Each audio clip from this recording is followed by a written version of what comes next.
French-Indian War, 1754. My man Austin, the gift, is about to lay it down. Here we go. Free Wheezy. It was 1754, the French and Indian War. The French expanded, the British commanded. For years the French be winning, the British heads be spinning, while the French mouths be grinning. It was also known as the 7-Year War, not 5 like it was supposed to. Primary fought from Virginia to Nova Scotia. Pittsburgh was the site, it was a dark and gloomy night.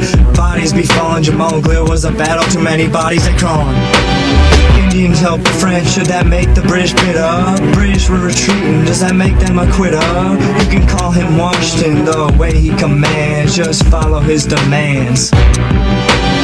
It may have been his first war, but he made a difference in the outcome, and that's for sure. Washington be killing, the blood be spilling. English captured Montreal, making the French soldiers fall. English settled on the Atlantic coastline. This war was fought for a long time. Multiple army soldiers on the front line. The English and French signed the Treaty of Paris. The war is over, God bless all those who had perished.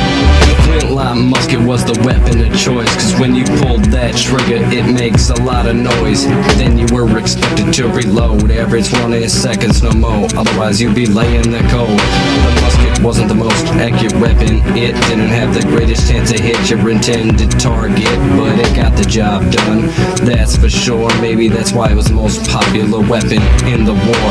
The muskets had bayonets for close quarters. It's when you're in the battlefield and can no longer hear orders. This was scary, it struck the enemy with fear, cause it changed a gun that was one shot to a spear.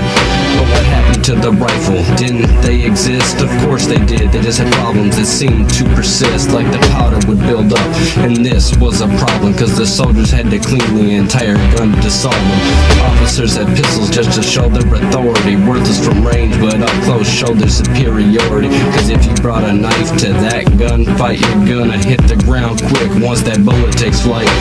Cannons were the weapons of mass destruction. There was no way you were walking away with only a concussion. The cannonballs weighed around 5 to 12 pounds. It took a 14 man to fire these rounds.